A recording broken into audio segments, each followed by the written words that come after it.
جا رہا ہے جب بھی نماز پڑھنی ہے وضو کرنا ہے.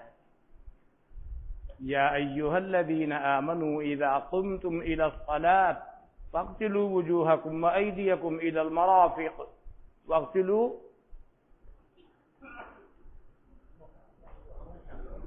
وامسحوا برؤوسکم وارجلکم الى الکعبین. اب آپ کہیں گے ایک اور ذہن میں آ گیا اس کے ساتھ ساتھ. پہلا تو یہ کہ ہم تو پڑھتے ہوئے آ رہے ہیں الامر بالذات لا یقتضی التکرار. یہ سب کیا ہو رہا ہے؟ کرنا ہے پھر کرنا ہے، کرنا ہے پھر کرنا ہے. یہ پڑھا ہوگا کہیں اصول کی کتابوں میں الامر بالذات لا یقتضی التکرار. یہ سب کیا ہو رہا ہے؟ قاعدہ تو یوں ہے. یہ ایک اشکال بہت سی جگہوں پر وارد ہوتا ہے. اس کے جوابات آپ کے اکابر نے اور محققین نے سب مہیا فرمایا.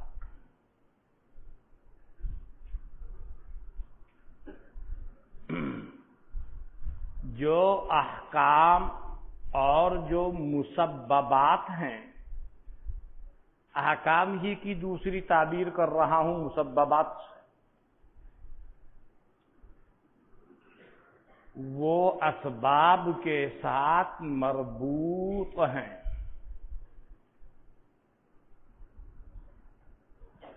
اور قاعدہ یہ ہے کسی چیز کے سبب کے اندر جب تکرار ہوگا تو مسبب یعنی حکم کے اندر بھی تکرار ہوگا.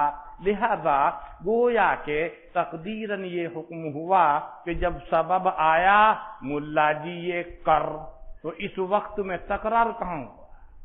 قاعدہ اپنی جگہ پہ صحیح ہے، الامر بالذات لا یقتضی التکرار. یہی مسئلہ نمازوں کا ہے.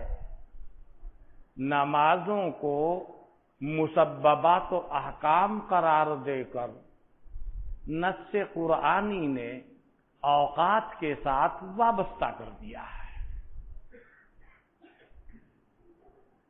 موطا امام مالک میں ایک حدیث آئے گی آپ کے سامنے کہ 5 نمازیں داخل ہیں. اقیم الصلاۃ لدلوک الشمس الی غسق اللیل وقرآن الفجر کے اندر 5 نمازیں. تشریح وہیں آ جائے گی آپ کے سامنے. اقیم الصلاۃ لدلوک الشمس الی غسق اللیل وقرآن الفجر ان قرآن الفجر کان مشہودا. نماز پنجگانہ کے اوقات کو جامع ہے آیت.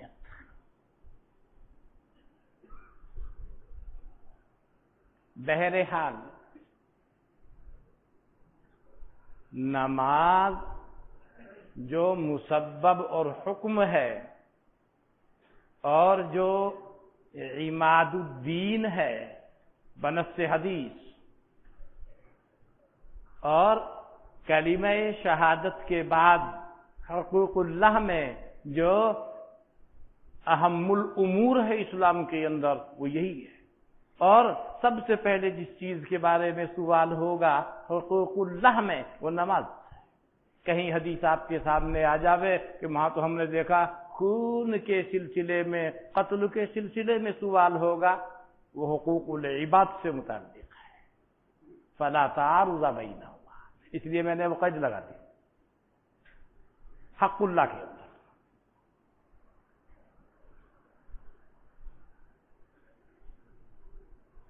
تو جب یہ مسبب اور حکم جب اس کا سبب سامنے آئے گا تو سبب کے تکرار کی وجہ سے مسبب کے اندر بھی تکرار ہوگا.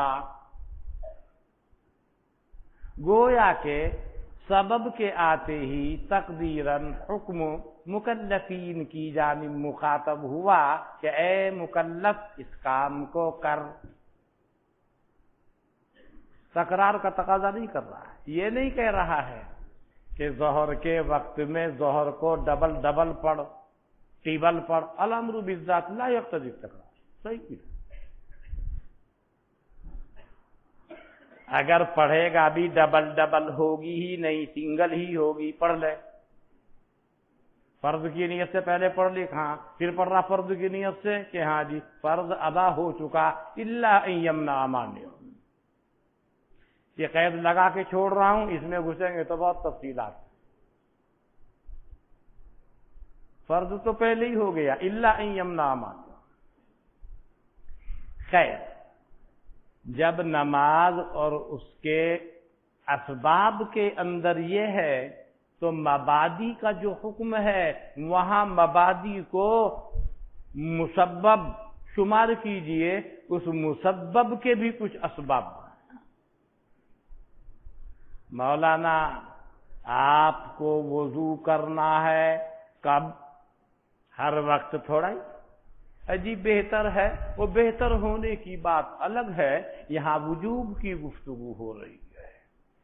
آپ کے سامنے حدیث آ گئی ہوگی یا تو آ جائے گی کہ کتابوں میں کہ حضرت پیشاب سے فارغ ہوئے، حضرت عمر فاروق رضی اللہ عنہ پانی لیے کھڑے ہیں آپ کے لیے۔ حضرت جناب نبی کریم صلی اللہ علیہ وسلم نے پوچھا یہ کیا ہے؟ آپ وضو کریں گے نا؟ کیوں؟ ہر وقت مجھ کو وضو کا حکم دیا گیا ہے کیا؟ نماز پڑھنی ہے مجھے۔ حالانکہ عموماً باوضو رہنے کا معمول تھا حضرت کا، لیکن مسائل کو بھی سمجھانا ہے۔ حضرت نے کہا میں ہر وقت وضو کرنے کا مکلف، یعنی پیشاب کرنے سے وضو واجب ہوتا ہو ایسا نہیں ہے۔ وضو جس وقت میں فرض واجب ہوگا اس کا ایک وقت ہے، جب نماز کو ادا کرنے کا وقت آئے گا، چونکہ طہارت صحت صلاۃ ہے، صحت صلاۃ کی شرط ہے، اس وجہ سے وضو کرنا پڑا۔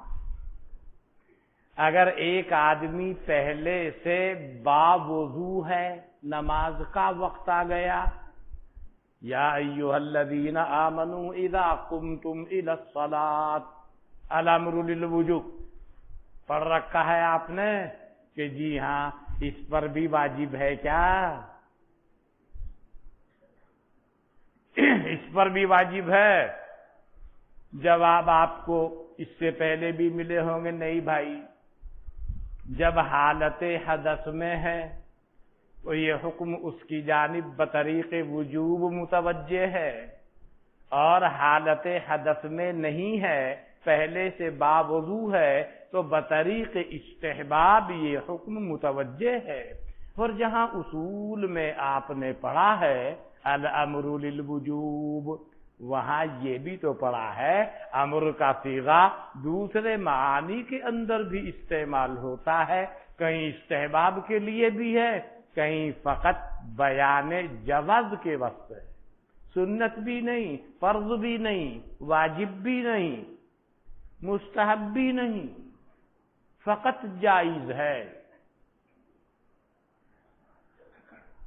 وَإِذَا حَلَلْتُمْ فَاصْطَادُوا، او حاجیو،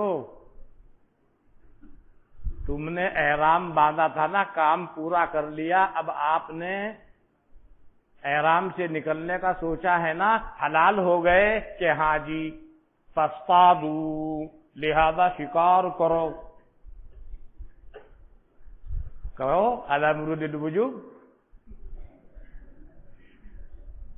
حاجی صاحب وہاں ڈھونڈتا پھرے بندوق ڈھونڈے گا وہاں تو جیل میں جائے گا، وہ شکار کرنا ہے، وہاں کبوتروں کو چھیڑے گا تو حرام ہے، حرم کے اندر وہاں کے جانوروں کو چھیڑے گا تو ویسے حرام اور جرم ہے۔ یہ تو بہت مشکل کام ہو گیا۔ وَإِذَا حَلَلْتُمْ فَاصْطَادُوا، اب حاجی کے اوپر بڑی پریشانی ہوگی۔ نہیں، مطلب یہ ہے تمہارے اوپر حالت احرام میں جو بندش تھی، شکار نہیں کر سکتے، وہ نہیں کر سکتے، وہ بندش ختم۔ یہ مطلب نہیں ہے کہ فوراً جاؤ اور شکار مار کے لاؤ۔ جس انداز کا وہ حکم تھا اس کو ختم کیا ہے۔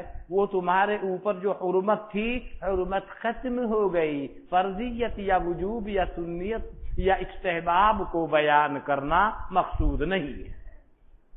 مقصود کیا ہے؟ حرمت ختم۔ اب آگے تم جا۔ بیان جواز کے واسطے اس کے لیے بھی امر کا صیغہ آتا ہے۔ اصولیین سب باتیں بتاتے تھے۔ اور ایک بات اور ذہن میں آ رہی ہے، یہ تو اصول کی کتابوں میں سب ملتے ہیں جواب۔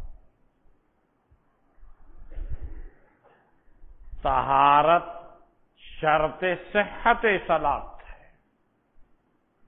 شریعت کا منشا اور مقصود اور مطلوب یہ ہے بوقت اقامت صلاۃ شرط کا وجود ہونا ضروری ہے۔ پہلے سے وضو نہیں، کر لیا ٹھیک، شرط پائی گئی، شرط کا وجود ہو گیا۔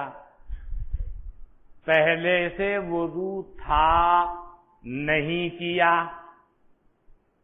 شرط صحت موجود ہے، پھر بھی کر لیا، وضو علی الوضو، نور علی نور ہے، بہت اچھا کیا۔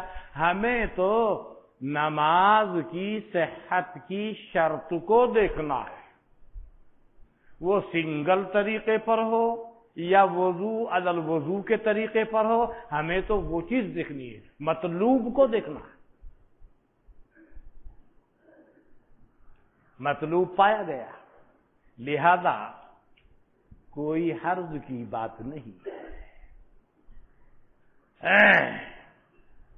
اسی کو آپ نے دیکھا بھی ہوگا، سنا بھی ہوگا، حالت حدث میں یہی حکم، یعنی محدثین کے واسطے ان کی جانب بطریق وجوب متوجہ ہے، اور متوضئین سابقین کی جانب یہی صیغہ، یہی حکم بطریق استحباب متوجہ ہے۔ وہ آپ نے سنا بھی ہوگا، وہ الفاظ تو بدل ہی جاتے ہیں، زید بولے گا کچھ الفاظ ہوں گے اسی بات کو، خالد بولے گا دوسرے الفاظ آ جائیں گے، ساجد بولے گا تو تیسرے الفاظ آ جاتے ہیں۔ وہ الفاظ کی الٹ پھیر تو ہوتی رہتی ہے، مگر آپ نے یہ سنا بھی ہوگا اور ممکن ہے کتابوں میں دیکھا بھی ہوگا، مفہوم ایک ہی ہے۔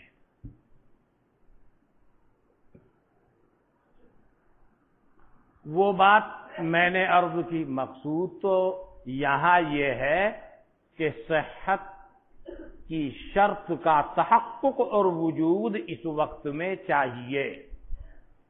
ابھی کر یا پہلے سے کیے ہوئے ہو، ہمارا کوئی مسئلہ نہیں، چاہیے اس وقت وہ موجود ہے۔ وہ پھر وہ سب علی حسب الاحوال ہے۔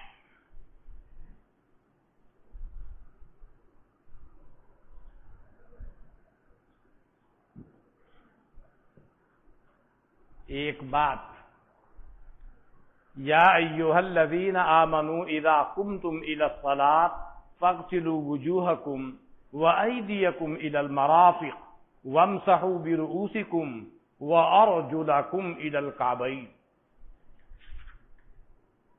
اللہ کا حکم ہے، یہ اللہ کا ارشاد ہے، صدق اللہ العظیم۔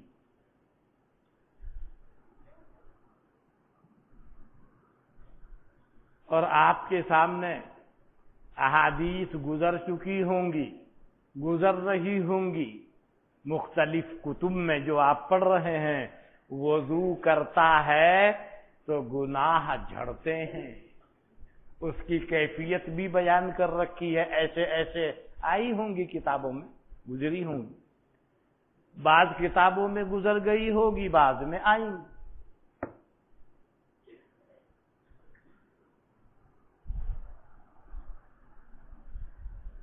ایسا ہو جاتا ہے وضو کیا سب جھڑ گئی، اب جو نماز ہے وہ تو بس زیادتی ہی زیادتی ہے، یعنی گناہ تو ختم ہو گئے اور نماز تو پھر فضل محض ہے۔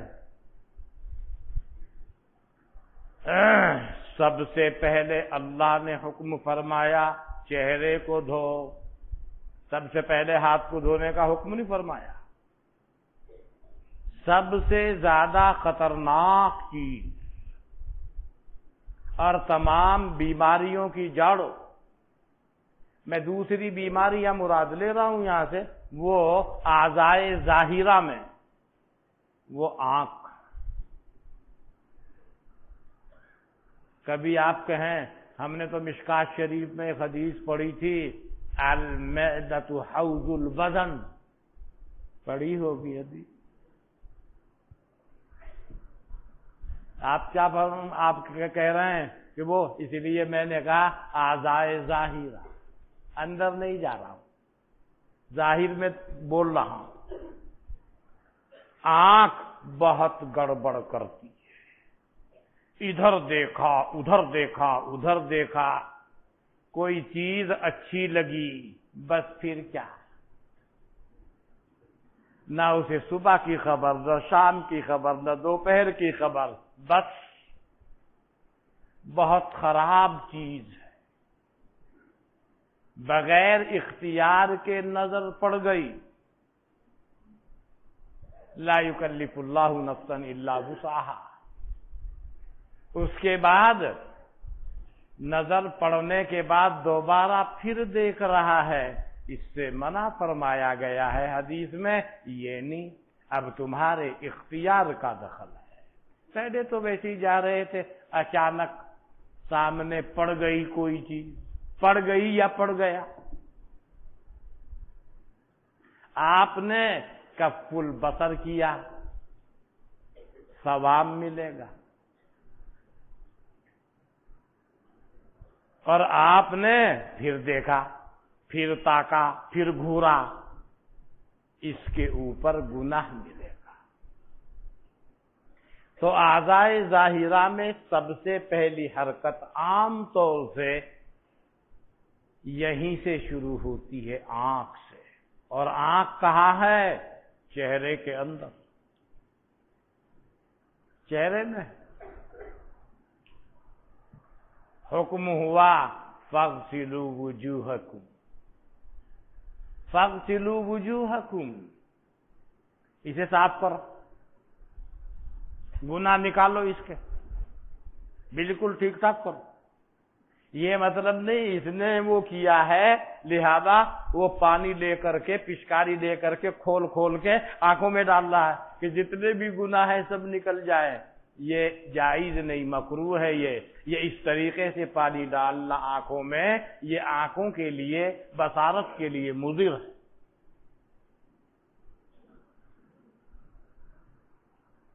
پڑھا ہے نا، یہ آنکھوں کے لیے مضر ہے، اس کے آپ مکلف نہیں۔ اور اگر ایسا کریں گے، بعض صوفیاء کرام زبردستی پانی پہنچانے کی کوشش کرتے ہیں، اس کا اثر مرتب اچھا نہیں نکلے گا اور نہیں نکلتا۔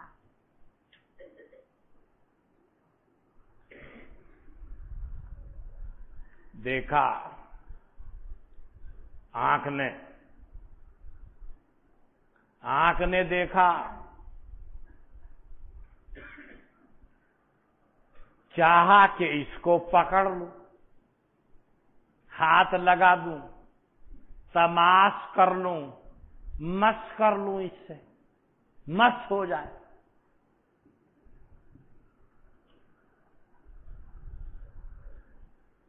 لہذا پکڑنے کی کوشش کی۔ دوسرا حکم ہوا وَأَيْدِيَكُمْ، دیکھا وہاں تک ہاتھ نہیں پہنچ رہا ہے، اور ہاتھ نہیں پہنچ رہا ہے، جی ہاتھ نہیں پہنچ رہا ہے، وزیر اعظم سے مشورہ کیا، وزیر اعظم یعنی دماغ، کیا کروں؟ وزیر اعظم نے، دماغ نے مشورہ دیا، کرتا کیا؟ چل ادھر کو، پیر سر کا، سب ہاتھ میں آوے گی۔ لہذا وزیر اعظم کے بارے میں بھی حکم ہوا، وَامْسَحُوا بِرُؤُوسِكُمْ، اس کی بھی منجائی کرو۔ وزیر اعظم کے حکم کی تعمیل میں چل پڑا کہ اچھا، وَأَيْدِيَكُمْ وَأَرْجُلَكُمْ إِلَى الْكَعْبَيْنِ، پیر انہیں بھی صاف کر۔ لیکن آپ دیکھ رہے ہیں آنکھ نازک جگہ پر ہے، اور اس جگہ پر ہے جو اعضائے ظاہرہ میں انسان کے محاسن کا مجمع اور منبع شمار کیا جاتا ہے، یعنی چہرہ۔ ترجمان بھی ہے پورے بدن کا، پورے بدن کا ترجمان ہے یہ۔ بقول شاہ ولی اللہ صاحب محدث دہلوی حجت اللہ البالغہ اگر پڑھنے کا اتفاق ہوگا آپ حضرات کو تو اس میں دیکھیں گے، اس کا خلاصہ یہی ہے، ویسے تو تفصیل ہے اس میں، کہ ان ہر چیز کا چہرہ اس کی اندر کی خوبیوں کا ترجمان ہوتا ہے۔ میں خلاصہ کر کے بول رہا ہوں، تفصیل سے گفتگو کی ہے شاہ صاحب نے اس کے اوپر حجت اللہ البالغہ میں۔ تو چہرہ انسانی اس کے محاسن کا منبع ہے اور اس کے محاسن کا مظہر ہے۔ محاسن ظاہری اور باطنی دونوں کا منبع ہے۔ اس لیے اس کی تھوڑی رعایت کی گئی اور قید و بند کے سلاسل اور زنجیروں سے اس کو مقید نہیں کیا گیا اور الا ولا کی قید اس کے اندر نہیں لگائی گئی، مطلقاً فرمایا فَاغْسِلُوا وُجُوهَكُمْ، کہاں سے کہاں تک یہ بات نہیں آئی۔ کیوں؟ انسان کی شرافت کا اندازہ اسی شریف عزو ظاہری سے ہوتا ہے، اس لیے ایسے ہی چھوڑ دیا۔ قید و بند کی صعوبتوں میں اس کو نہیں ڈالا گیا۔ آگے ہاتھ ہے، وہ محکوم محض ہے، اس میں اس طرح کی کوئی خوبیاں نہیں کہ اس کی رعایت کی جائے۔ تو نے گڑبڑ کی، گڑبڑ چلا کیوں؟ لہذا اس کو سزا دو، اس کو صاف کرو اور قید و بند کی صعوبتوں سے بھی مقید کرو اور بتاؤ یہاں سے یہاں تک۔ وَأَيْدِيَكُمْ إِلَى الْمَرَافِقِ، کہنیوں سمیت غایت مغیہ میں داخل ہے۔ کیوں؟ ما قبل اور ما بعد کی جنس کا اتحاد ہے۔ جہاں ایسا ہوتا ہے غایت مغیہ میں داخل ہوتی ہے۔ بہت پہلے پڑھا ہوگا آپ نے، دونوں کی جنس ایک۔ اگر یہ قید نہ ہوتی تو ید کا یہاں سے یہاں تک ہوتا، اذا الآباد، جنس کا اتحاد ہے، اور جہاں جنس کا اتحاد ما قبل اور ما بعد میں، تو جس کو بولا گیا وہ مغیہ میں داخل ہے۔ لہذا کہنیوں سمیت، کہنیاں بھی دھونی پڑے۔ حضور چلو بھائی، آپ نے قید و بند کی زنجیروں میں ڈال دیا العید کو، اب آگے آیا سر۔ بھائی وزیر اعظم ہے، حاکم ہے، حاکم وقت ہے، کہیں پڑھا ہوگا منطق کی کتابوں میں قضایا موجہ کے اندر کل حاکم مطاع ما دام حاکما لا دائما، پڑھا ہے نا موجہات میں، کل حاکم مطاع ما دام حاکما لا دائما۔ بہرحال سر دماغ وہ حاکم ہے، اور فقہ کی کتابوں میں اس طرح کی جزئیات ہیں کہ حاکم کے اندر سزا میں تخفیف ہو جاوے تو وہ انصب ہے، اور اس کی شہادت یہاں سے بھی مل رہی ہے تخفیف کی۔ ایک تو تمام اعضاء میں غسل ہے، یہاں غسل نہیں، پہلی تخفیف۔ یہاں کیا کر دیا؟ مسح۔ کیوں بھائی؟ حاکم صاحب ہیں، حاکم صاحب کو ہر وقت پکڑ کے دھو گے اچھا نہیں ہے نا، حاکم صاحب ہیں، وزیر اعظم، اس کی شان کے خلاف ہے، وہ جب بھی دیکھو کیا ہو رہا ہے کہ غسل ہو رہا ہے حاکم صاحب۔ ایسا کرو گے تو حاکم صاحب کیا ہیولا بن جائے گا؟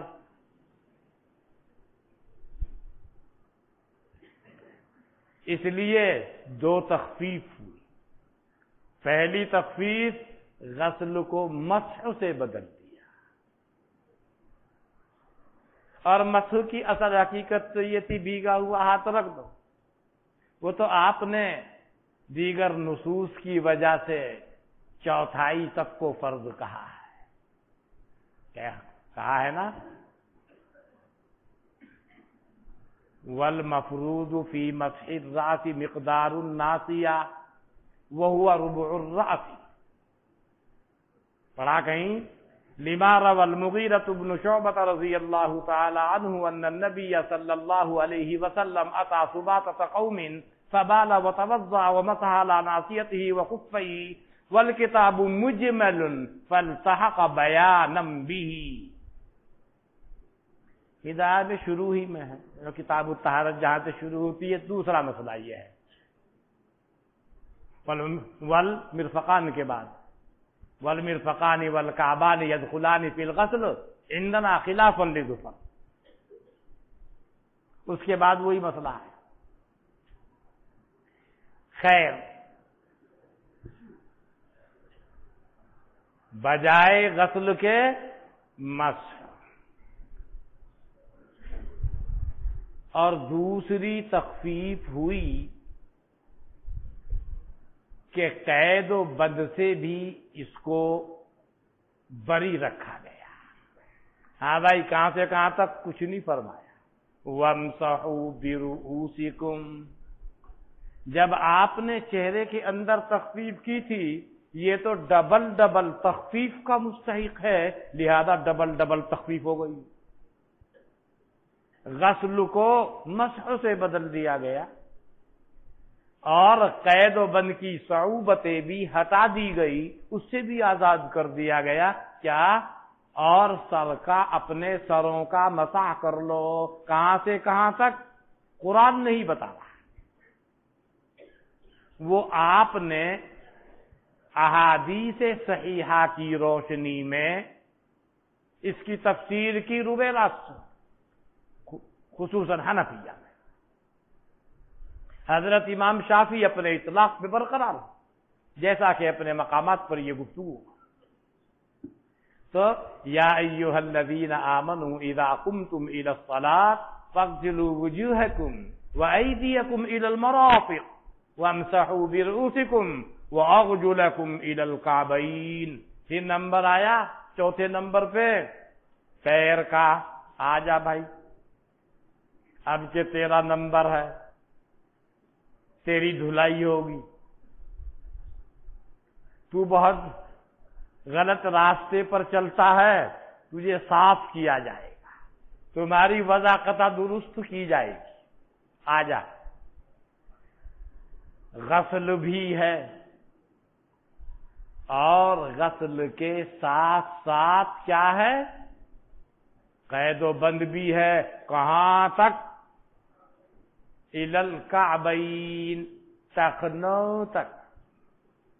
ٹخنوں سمیت وہاں پر بھی وہی ہے، غائط مغیہ میں داخل.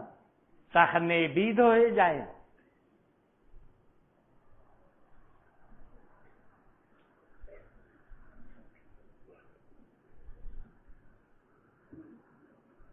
پڑھا ہوگا والکعب هو العظم الناتی ومنه القاعد. پڑھا ہوگا کہاں ہیں؟ شرح وقایہ کی یاد ہے، ہدایہ شریف کی یاد نہیں. بالکل عین عبارت تو ہدایہ کی ہے.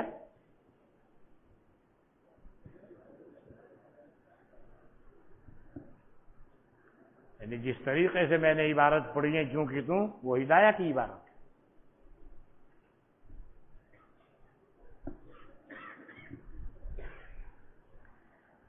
لہذا یہ اعضائے اربعہ ہیں، یہ اس کے اندر حکم اور اسرار ہیں. اب آپ کی سمجھ میں آ گیا ہوگا.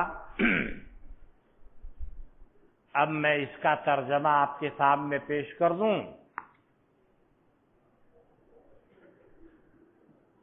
پرچی ہو تو پہلے ہی دے دے. اچھا نہیں، آپ کے پیچھے ہے.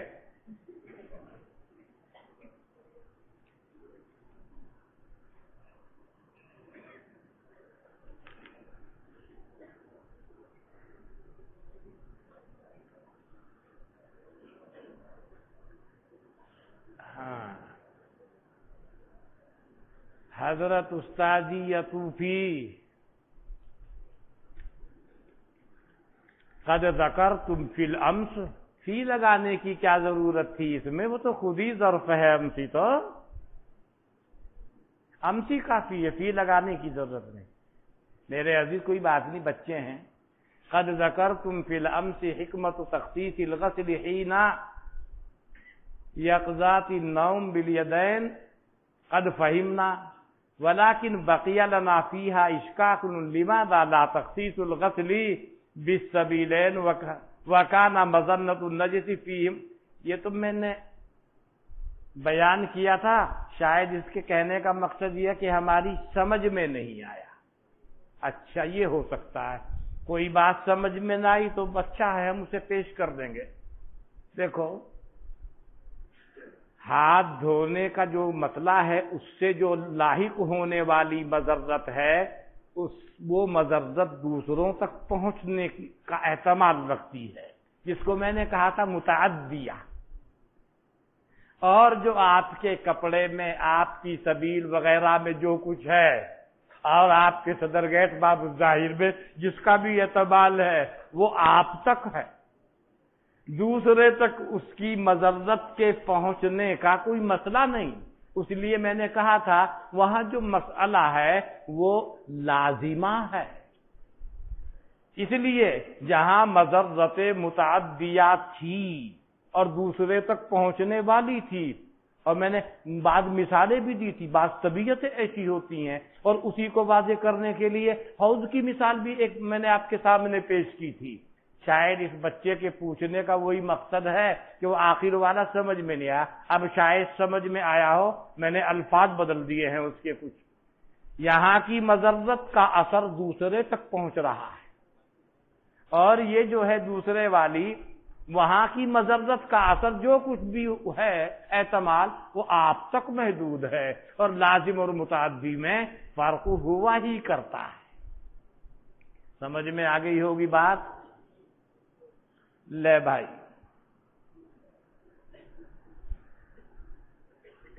ہم جانتے ہیں کہ بدنظری کبیرہ گناہ ہے.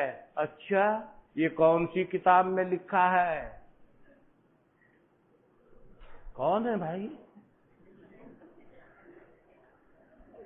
ہاں ہاں نہیں، کون سی کتاب میں لکھا ہے؟ فقیر کو بھی بتا دیا جائے. میں تو وہ ہر اپنے چھوٹے کے اعتبار سے کبیرہ ہو جائے تو بے شمار ہیں، مگر علماء نے جو اس کا عیسیٰ کیا ہے، انہوں نے کہا جو گناہ صادر ہوتے ہیں کچھ تو ایسے ہیں کہ جس کا صدور ہوتا ہے کیسے؟ قلب سے۔ کچھ گناہوں کا صدور ہوتا ہے کیسے؟ زبان سے۔ کچھ کا صدور ہوتا ہے پیٹ سے، کچھ کا ہوتا ہے ہاتھ سے، کچھ کا ہوتا ہے پیر سے، کچھ کا ہوتا ہے شرمگاہ سے، کچھ کا ہوتا ہے پورے بدن سے۔ جو گناہ قلب سے صادر ہوتے ہیں وہ 4 ہیں۔ کیا؟ شرک، عزم معصیت، اللہ کی رحمت سے نا امید ہونا، اللہ کے عذاب سے بے خوف ہو جانا۔ اور جو تعلق رکھتے ہیں زبان سے وہ بھی 4 ہیں۔ کیا؟ شہادت الزور، شہادت الزور، اور قذف المحصنات المؤمنات الغافلات، اور یمین غموس، یمین غموس، اور کیا؟ سحر یعنی جادو کرنا۔ کیا ہو گئے؟ 4۔ 3 وہ ہیں کہ جن کا تعلق پیٹ سے ہے، شرب الخمر، اکل مال الیتیم، اکل الربا۔ کتنے ہو گئے؟ 4، 8، 3، کتنے ہوئے؟ 11۔ 2 وہ ہیں جن کا تعلق شرمگاہ سے ہے، زنا، لواطت۔ کتنے ہوئے؟ 2 وہ ہیں جن کا تعلق ہاتھ سے ہے، سرقہ، قتل ناحق۔ کتنے ہوئے؟ اچھا، ایک وہ ہے جس کا تعلق پیر سے ہے، وہ کیا ہے؟ میدان جہاد سے بھاگ جانا۔ ایک وہ ہے کہ جس کا تعلق پورے بدن سے ہے، اور وہ ہے عقوق الوالدین۔ باقی سب اسی کے گم رہے ہیں۔ یہ کل کتنے ہیں؟ 17۔ تو مولانا آپ کہہ رہے ہیں گناہ کبیرہ، میں نے آپ کو متوجہ کیا پرسوں کہ کوئی سوال جب کیا جاوے پہلے اس پہ غور کر لو، جواب جبھی تو آدمی دے گا۔ آپ سوال کو تو ثابت کر رہے ہیں، وہ سوال ہی ثابت نہیں۔ آپ مجھے دکھانا کہاں آپ نے دیکھا ہے کہ یہ گناہ کبیرہ ہے۔ اس کا مطلب یہ، میرے کہنے کا مطلب یہ نہیں اس کی کوئی حیثیت نہیں، مگر شمار کہاں کیا گیا ہے وہ الگ بات ہے۔ ایک حدیث میں آیا کہ ہر چیز کا زنا ہوتا ہے وہ اس تک پہنچ کر رہے گا، اور زبان کا زنا وہ بولنا ہے، اور ہاتھ کا زنا وہ پکڑنا ہے، اور آنکھ کا زنا وہ دیکھنا ہے۔ یہ حدیث میں آپ نے پڑھا ہے۔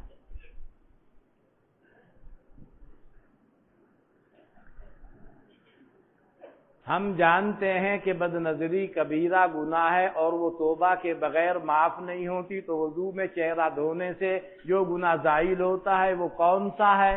اب آپ نے وہی سوال قائم کیا، اور گناہ کون سا ہے؟ مولانا وہ تو آپ کے یہاں یہی ہے کہ وہ اس طریقے کے اعمال سے جو عفو ہوتا ہے وہ مقید بالصغائر ہی کرتے ہیں، اس کے لیے توبہ چاہیے۔ لیکن حضرت مولانا یحییٰ صاحب رحمت اللہ علیہ، یعنی جو حضرت گنگوہی رحمت اللہ علیہ کے خادم خاص، اور حضرت شیخ الحدیث مولانا زکریا صاحب کے والد محترم ہیں، بہت زبردست عالم۔ مومن کی شان سے یہ توقع کیسے کی جا سکتی ہے کہ وہ بغیر توبہ کے بیٹھا رہے گا؟ توبہ تو کی ہی ہوگی اس نے۔ وہ یہ فرماتے ہیں، اور شاید آپ نے فضائل اعمال بھی نہیں، فضائل اعمال میں بھی شیخ نے ذکر کر رکھا ہے اس کا۔ آپ جو پوچھ رہے ہیں وہی جواب دیا ہے۔ کیا امر کو بیک وقت 2 معنی کے لیے لیا جا سکتا ہے، جیسے وجوب و استحباب؟ مولانا شاید اس نے شرح جامی نہیں پڑھی، ومن خواصہ دخول اللام سے پہلے اس نے لکھا ہے اسم کی بحث کے آخر میں وَأَيْنَ الدَّلَالَةُ مِنَ الْإِرَادَةِ، یہ تو ایسا ہی ہو گیا، ارے فعل مضارع حال اور مستقبل دونوں پر دلالت کرتا ہے، تو اس مولانا کو کہنا پڑے گا عجیب بات ہے، ایک ہی وقت دونوں کے اوپر دلالت اور چیز ہوتی ہے میرے عزیزوں، اور ارادہ اور چیز ہوتی ہے۔ فعل مضارع حال اور مستقبل دونوں پر بیک وقت دلالت کرتا ہے، لیکن مراد ان میں سے کوئی ایک ہوتا ہے۔ اسی طریقے پر امر کے اندر یہ سب احتمالات ہیں، لیکن مراد ایک ہی ہوگا۔ وجوب ہے تو وجوب ہے، اور اس کے متعلقات کو میں آپ کے سامنے اور عرض کر چکا ہوں، تو اس میں دلالت الگ چیز ہے، اس کی دلالت سب پر ہے، لیکن جہاں جیسا موقع ہوگا دیگر دلائل جس کو مقتضی ہوں گے وہ معنی مراد لے لیے جائیں۔ اور میں نے جو بولا آخر میں جب کا یہ میری زبان ہے، میری سمجھ میں آ رہا ہے، یہاں نماز کی صحت کی شرط بن کر ہمیں طہارت چاہیے، طہارت درکار۔ اب جس طریقے سے کوئی لا رہا ہے، سنگل کر کے لا رہا، ڈبل کر کے، ہمیں اس سے بحث نہیں کرنی۔ اسی کو دوسرے الفاظ میں تعبیر کیا جا سکتا ہے کہ کسی کے حق میں کسی حالت میں بطریق وجوب متوجہ ہے اور کسی کے لیے بطریق استحباب۔ تھوڑا سا غور کر لیا کرو مولانا، اگرچہ فرض ہے غسل وجہ، مگر سنت میں ابتدا بالیدین کرتے ہیں، حالانکہ فرض کا مرتبہ بڑا ہے تو اسی سے ابتدا کرنی چاہیے۔ واہ بھائی، یہ تو بچوں والی بات ہو گئی، یہ تو ایسا ہی ہو گیا جیسا کہ منیت المصلی والا کہہ رہا ہے اور محققین نے تخصیہ کیا۔ ایک آدمی وہ دعائے قنوت بھول کے رکوع میں چلا گیا، اب یاد آیا اسے، حکم یہ ہے تو اپنا کام کر، سجدے سہو کر لینا بعد میں، لیکن اگر وہ لوٹ کر آ گیا تو لکھا نماز فاسد۔ کیوں؟ اس لیے کہ واجب سے فرض کی جانب وہ لوٹ رہا ہے، اس لیے کہ فرض سے واجب کی جانب وہ لوٹ کر آیا۔ لیکن اس مجتہد اور محقق کی سمجھ میں یہ نہیں آیا کہ وہ جو لوٹ کے واجب کی جانب آیا ہے فرض کی تکمیل کی غرض سے آیا ہے، تاکہ یہ رکوع جو میرے اوپر فرض ہے علی سبیل الکمال ہو جاوے۔ علی سبیل الکمال کب ہوگا؟ اس سے پہلے کی کوئی چیز چھٹی ہوئی نہ ہو، اس کو ترک فرض کہا کہتے ہیں۔ منیت المصلی میں اور بعض کتابوں کے بین السطور لکھ دیا گیا، لیکن آپ کے فقہا نے درد مختار وغیرہ میں، رد المعتار میں جس کو شامی کہتے ہیں، اور آپ کے فقہ حنفی کی معتبر کتابوں میں اس کا تخصیہ کیا گیا ہے۔ شاید سمجھ میں بات آ گئی ہوگی اس کی۔ ایسے ہی یہاں پر ہے، فرض کو اہمیت دیتے ہوئے اس کی تکمیل کی غرض سے یہ سب کچھ ہو رہا ہے۔ پہلے وہ کر لو، ہاتھ پہلے دھو لو مولانا، اچھا یہ تو بند ہے۔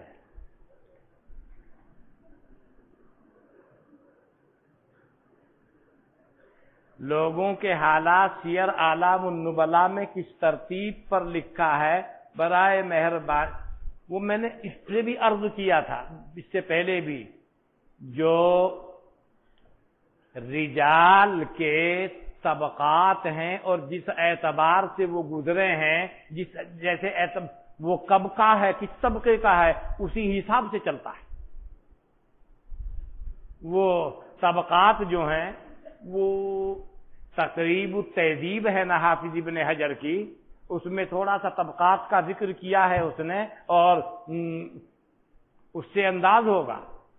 اور بعض جگہ وہ لکھتا ہے کہ من الثالثہ، من الرابعہ، من الخامسہ، من السابعہ، اس کی بھی وضاحت ہو جائے گی. اور بعض دفعہ وہ لکھتا ہے ماتا 60 سن 60 میں، حالانکہ 160 میں یا 260 میں 360 میں اس کا انتقال ہو رہا ہے، اس کو نہیں لکھ رہا. کیوں؟ اسی پر وہ کرتے ہوئے کہ اس کے طبقات دیکھ لیے جائیں. اس ترتیب سے وہ چلا ہے. میں نے عرض کیا تھا ایک دن اور بھی،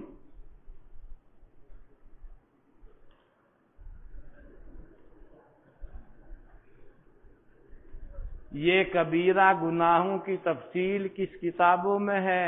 آپ تلاش کریں، بہت جگہ آپ کو مل سکے گی انشاءاللہ العزیز. تلاش تو کیجئے. یہ لو. اور شرع عقائد کی جو شروع ہیں ان کے اندر دیکھیے، نبراس دیکھیے، اور جہاں گناہ کبیرہ کا ذکر آ رہا ہے آخر میں، فقیر کی بھی ایک شرح ہے آپ کے پیدا ہونے سے پہلے، یعنی سب سے پہلے اردو زبان میں شرع عقائد کی شرح فقیر کی ہے، جواہر الفرائض شرح العقائد. اس میں بھی دیکھیے، ملے گا آپ کو، میں حوالے کے ملے گا. اپنی زندگی کا کوئی واقعہ سنا دیجئے. یہاں سیرت سے بحث نہیں ہو رہی، احکام سے گفتگو ہے مولانا. یہ تو قلب موضوع ہو جائے گا. ایک مرتبہ گناہوں کی وضاحت اور فرما دیں مولانا. گناہوں کے چکر میں زیادہ نہیں پڑا کرتے، یہ ان چیزوں کا چکر ٹھیک نہیں ہے.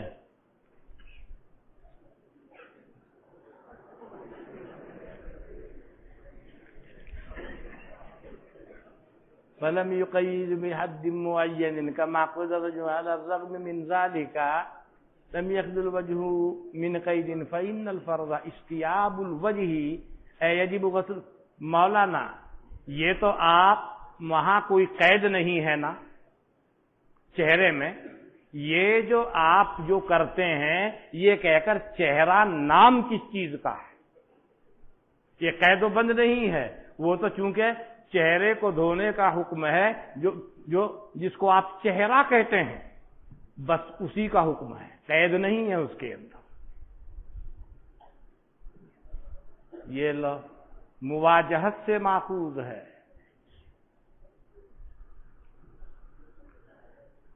قول مقولے کی ترتیب مصدر فیوض میں ہے. کیا وہ علم نحو کی کتاب ہے؟ اصطلاحات اس میں بیان کی گئی ہیں کیا؟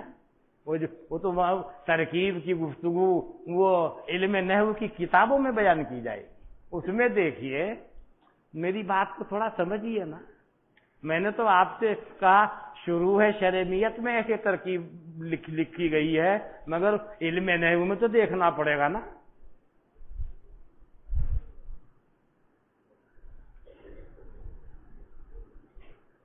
کیا فلم وغیرہ فوٹو کھنچوانا یہ سب کون سے گناہ ہیں مولانا؟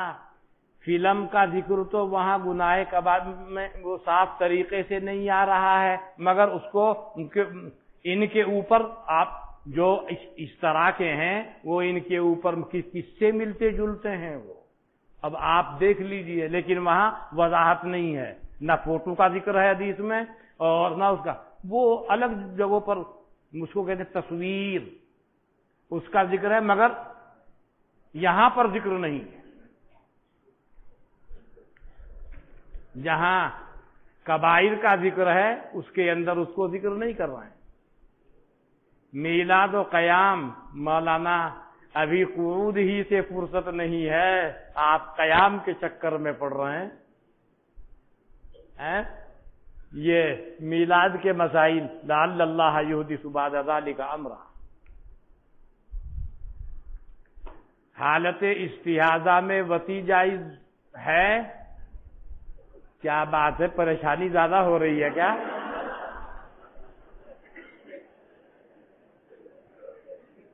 بھائی ممانعت حیض کے اندر ہے، استحاضے میں تھوڑا ہی ہے. فقہ کی کتابیں دیکھیے. شب معراج میں انبیاء آپ کی اقتداء میں ارواح مال اجساد تھے یا خالی عن الاجساد؟ امام صاحب جو ہیں یعنی حضرت جناب نبی اکرم صلی اللہ علیہ وسلم فقط روح کو معراج تھی یا سب کو؟ جسمانی ہے نا؟ تو امام صاحب جیسے ہوں گے مقتدی کیسے ہوں گے؟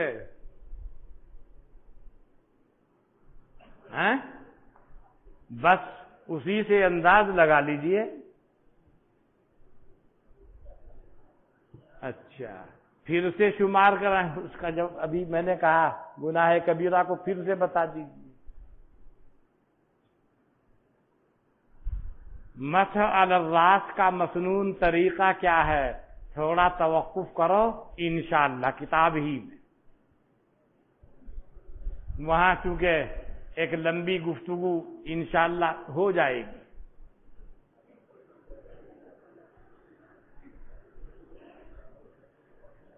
قطع رحمی کرنا، امانت میں خیانت کرنا، سود لینا، غیبت کرنا، وعدہ، مولانا یہاں گناہ کبائر میں یہ سود آ گیا، اور اس سے غیبت قرآن کریم کے اندر صاف طور سے موجود ہے، زبان سے جو ہو رہی ہے، لیکن مندرجہ بالا شمار کیا ہے۔ ایک کتاب کا حوالہ دے رہا عون الترمذی، مگر اس میں یہ دیکھیے کہ یہ کون سی حدیث میں کہا گیا ہے کہ یہ کبائر ہیں؟ یہ تو آپ کے سامنے آئے گا، علامات المنافق ثلاثۃ اذا حدث کذب واذا اؤتمن خان واذا خاصم فجر وفی روایت واذا عاہد غدر۔ لیکن گناہ کبیرہ کہہ کر کہاں شمار کر رکھا حدیث میں؟ ذرا مجھے بھی دکھائیے گا وہ حدیث۔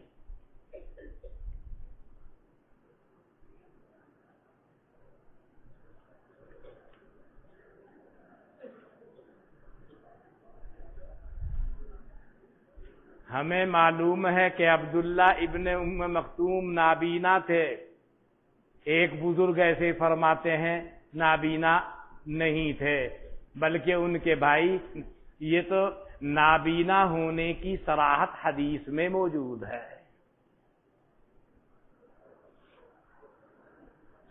بس اور مت دینا، اس کو کریں گے اسلامک بینکنگ میں نوکری کرنا، مولانا یہ پیٹ جو ہے یہ حوض ہے، یہاں جیسی چیز ہوگی پورے بدن میں سپلائی اسی انداز کی ہوگی، اسے ٹھیک ٹھاک رکھو، نہیں تو وضاقتہ پورے بدن کی خراب ہوگی۔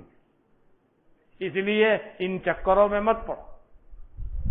کوئی چیز نام بدلنے سے، عنوان کے بدلنے سے معنون نہیں بدلتا۔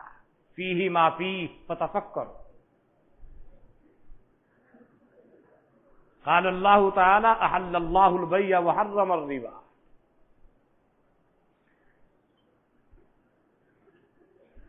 تعویل قولہ عز وجل اذا قمتم الى الصلاة فاغسلوا وجوہکم وایدیکم الى المرافق الى آخرہ۔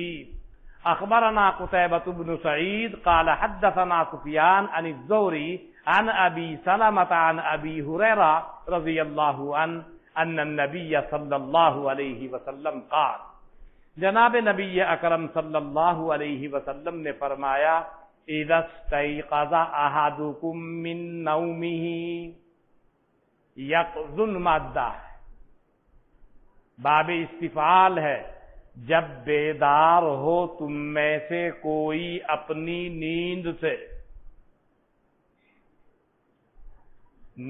سے بیدار ہوا ہے، کیا اسی وقت میں یہ حکم ہے ہاتھ دھونے کا؟ اس کے علاوہ بھی یہی ہے، پہلے ہاتھوں کو ہی دھونا، لیکن اس صورت میں جبکہ کچھ اندیشہ ہو، ایک تو بحیثیت توضی کے ہے اور ایک بحیثیت توضی کے آغاز کے ہے، آغاز کرنا ہے، اس میں مت ڈال دینا، الگ سے پہلے انہیں دھو لے، یہ احتمال ختم ہو جائے۔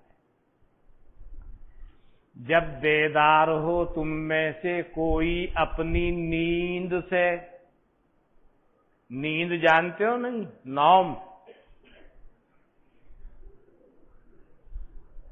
کسے کہیں بھائی؟ نوم بیٹھنے کو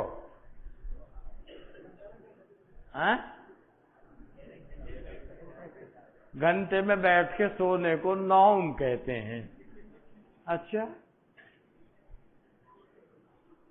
جب گھنٹے میں بیٹھے بیٹھے آپ سوتے ہیں اور پھر جب آنکھ کھلتی ہے تو آپ کو حکم ملا کے غسل الیدین کر، کیوں؟ پتہ نہیں گھنٹے میں بیٹھے بیٹھے آپ کہاں ہیں، کہاں کہاں کا گشت ہو رہا ہے آپ کا اور آپ کے متعلقات کا۔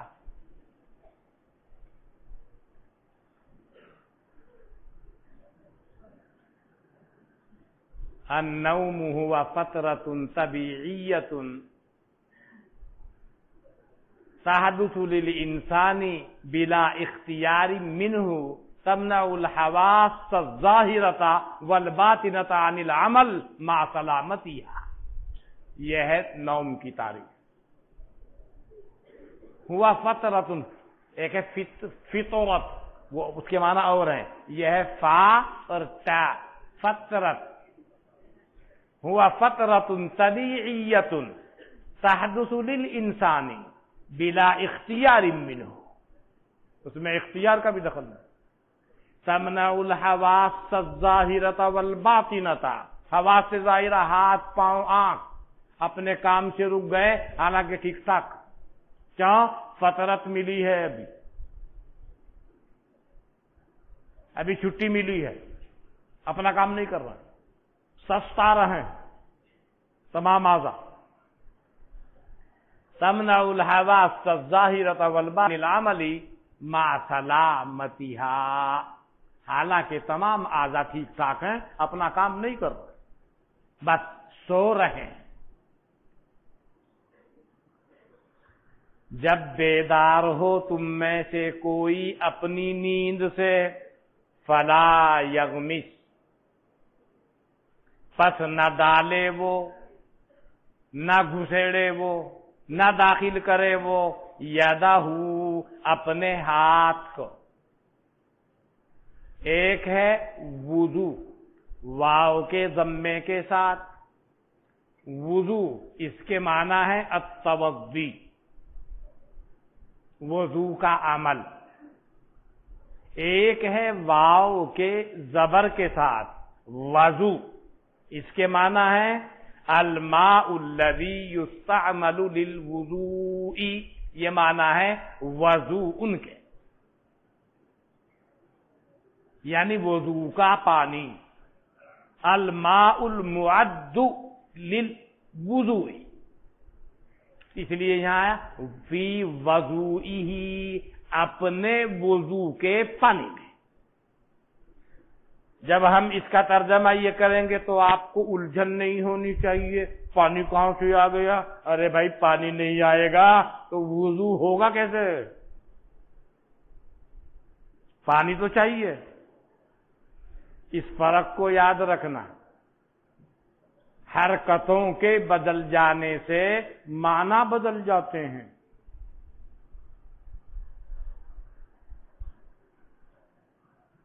وضوء اور معنی ہے، وضوء اور معنی ہے،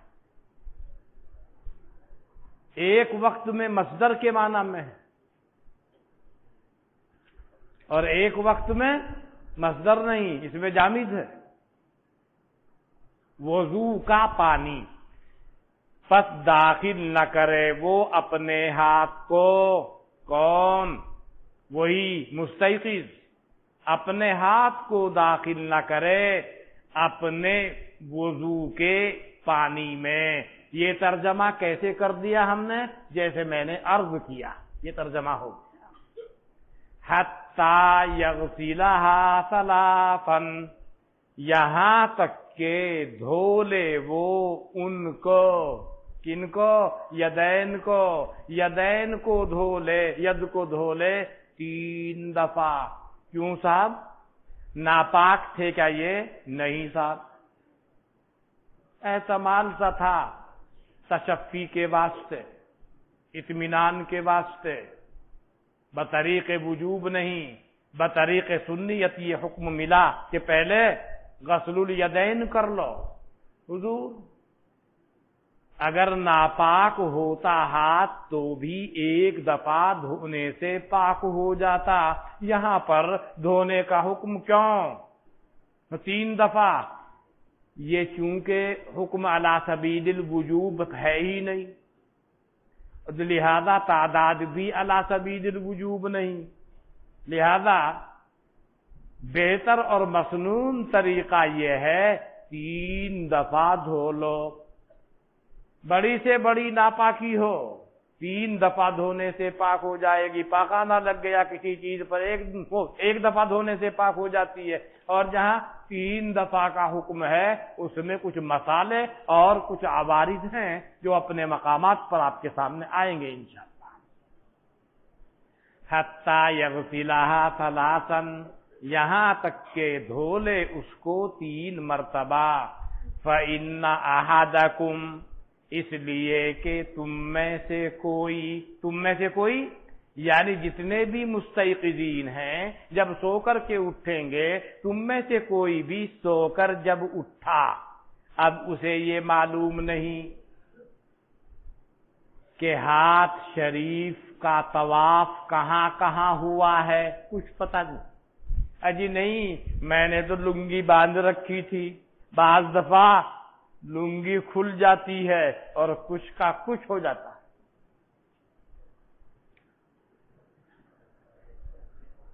اس طرح کے حالات ہوتے ہیں۔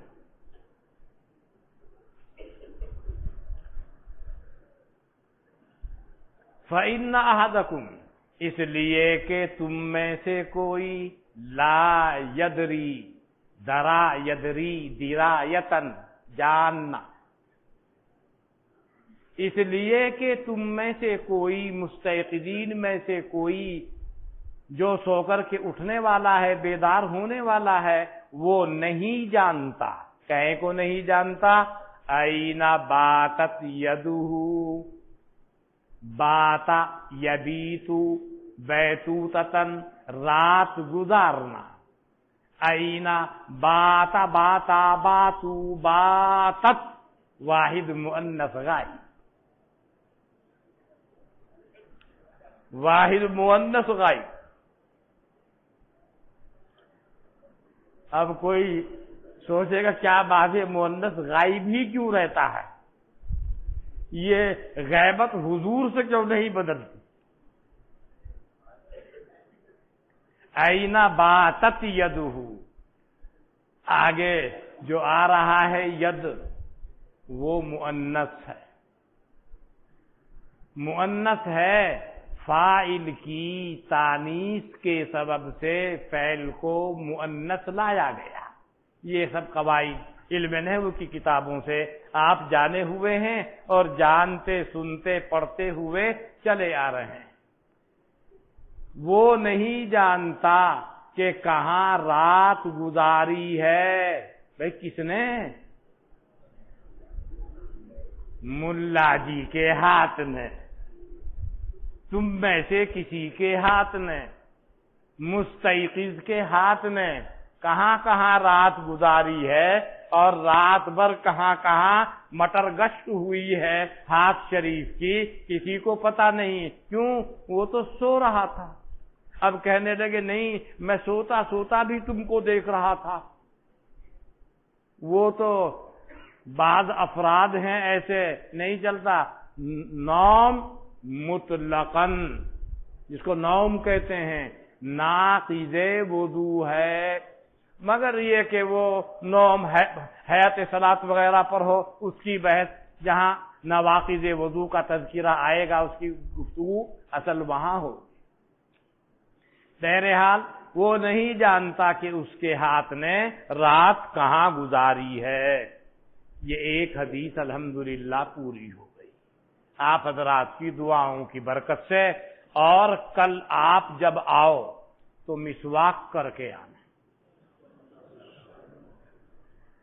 آپ مسواک کر کے آئیں گے تو ہم بتائیں گے کہ مسواک کے کیا کیا منافع ہیں اور کیا اس میں ملتا ہے، کل کو اچھی طرح سے مسواک کر کے آپ آئیے گا، پھر انشاءاللہ ہوگی گفتگو۔